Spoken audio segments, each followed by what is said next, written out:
नमस्कार, मी रत्नमाला.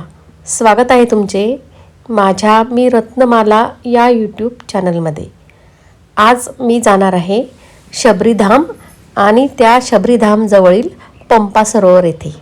ही जी नदी दिसते आहे ती आहे पूर्णा नदी. या नदीपासूनच काही अंतरावर शबरीधाम आहे. ही जी नदी आहे ही मी तुम्हाला मागच्या व्हिडिओत दाखवलेली आहे. तीच ही पूर्णा नदी.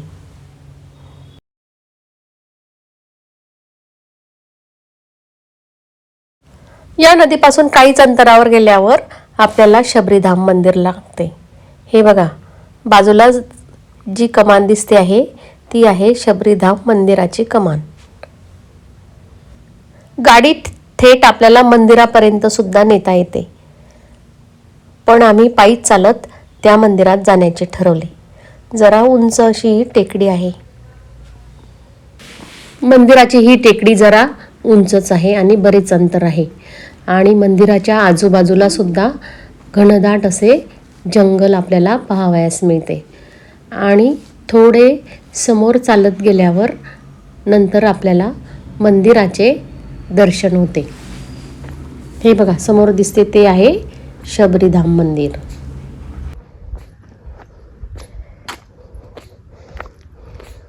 बरीच मोठी टेकडी चढून यावी लागते वरती ना.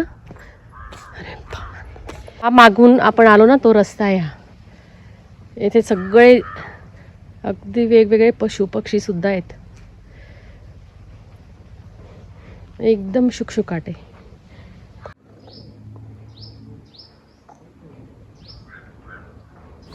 शबरीधाम हे गुजरात राज्याच्या डांग जिल्ह्यातील सुबीर गावाजवळ सापुतारा आणि आहोवापासून जवळ आहे.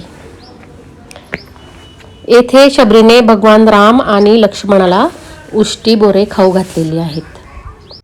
पूर्वी हा भाग दंडकारण्य म्हणून पुराणात ओळखला जायचा.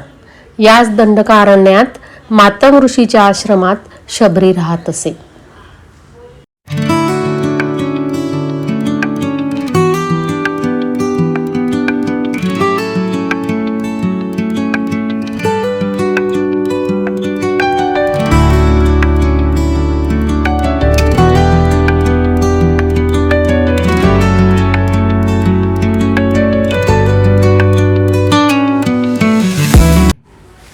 थोड्याच वेळात या पायऱ्या चढून आपल्याला समोर मंदिराचे दर्शन दिसते. या मंदिरात भगवान राम आणि लक्ष्मण यांच्या मूर्ती आहेत. त्याचसोबत शबरी मातेची सुद्धा मूर्ती आहे, जी बोरे देताना आपल्याला दिसते.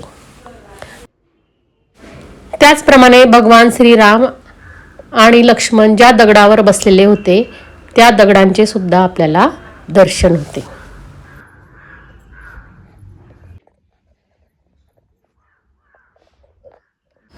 भगवान श्रीरामाचे आणि शबरी मातेचे दर्शन घेतल्यावर शेजारीच असलेल्या पुष्पेश्वर महादेवाचे सुद्धा आम्ही दर्शन घेतले.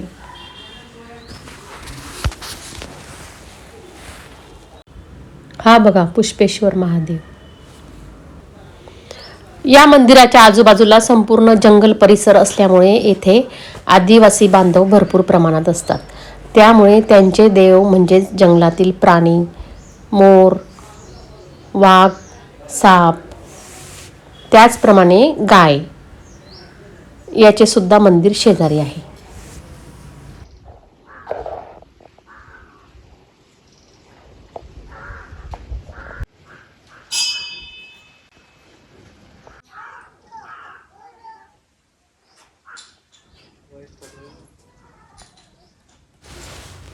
हे बघा, हा आहे मंदिराचा आजूबाजूचा संपूर्ण परिसर. आजूबाजूला अगदी हिरवीगार अशी झाडे आहेत. आता आपण समोर जे दिसते आहे ते आहे हनुमानाचं मंदिर.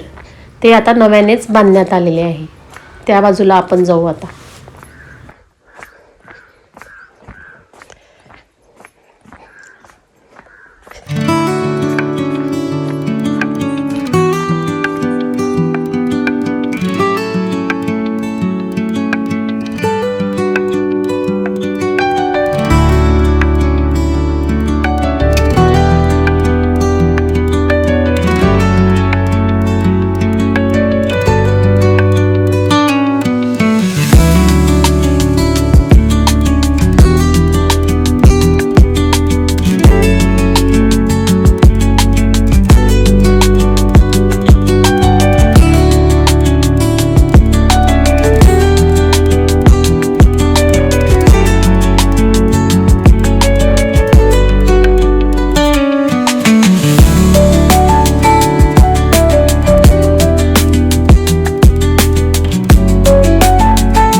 हे बघा, संपूर्ण मंदिर या बाजूने असे दिसते. अगदी सुंदर आणि देखणे असे हे मंदिर आहे.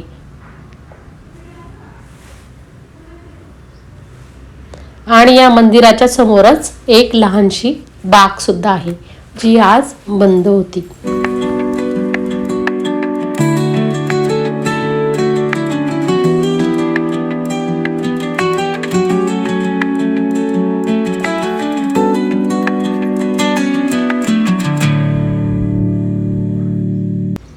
मंदिराच्या दोन्ही बाजूला या प्रकारे असे जंगल आपल्याला दिसते.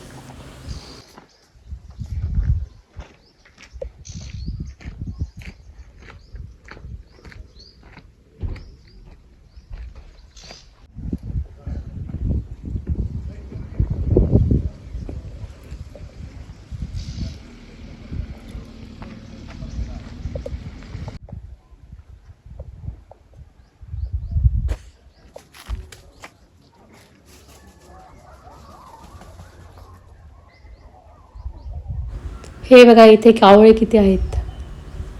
भरपूर प्रमाणात कावळे आहेत इथे.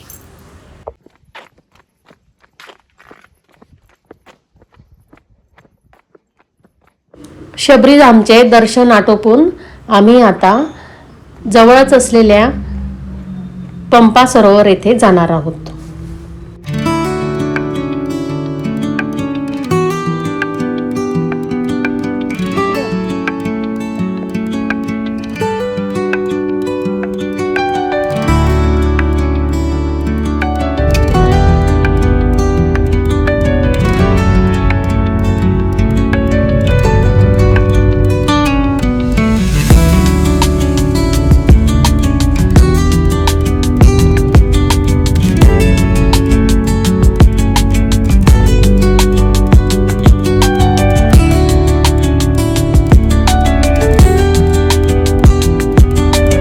शबरीधामपासून पंपा सरोवर हे साधारणतः 7 किलोमीटर अंतरावर आहे. अगदी घनदाट जंगल पार करून आम्ही या पंपा सरोवरपर्यंत येऊन पोचलो.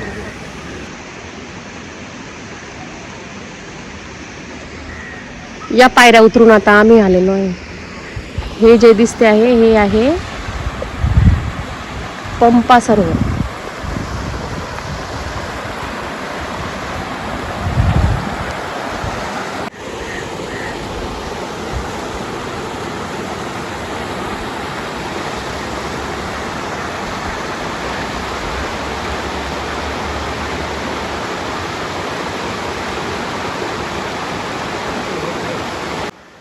देवी पार्वतीने शिवाला प्राप्त करण्यासाठी येथे पंपा या रूपात तपश्चर्या केलेली आहे. त्यामुळे या सरोवराला पंपा सरोवर असे नाव पडलेले आहे. हे एक धार्मिक तीर्थक्षेत्र म्हणून ओळखले जाते. याच सरोवराजवळ मातंग ऋषीचे सुद्धा मंदिर आहे. हे बघा, आपण आता पायऱ्या चढून त्या मंदिराकडे जाणार आहोत. मातंग ऋषी हे शबरी मातेचे गुरु होते. त्यांच्याच आश्रमामध्ये शबरी राहत होती. हे बघा, आता तुम्हाला मी मातंग ऋषीची मूर्ती दाखवणार आहे. हेच आहेत दंडकारण्यातील मातंग ऋषी.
आता मी पायऱ्या चढून सरोवराच्या बाहेरच्या बाजूला आलेली आहे. बाहेरच्या बाजूला हे नवनाथ मढी म्हणजेच नवनाथांचे मंदिर आहे, जे पंपा सरोवराच्या अगदी समोर आहे. हे बघा मंदिर.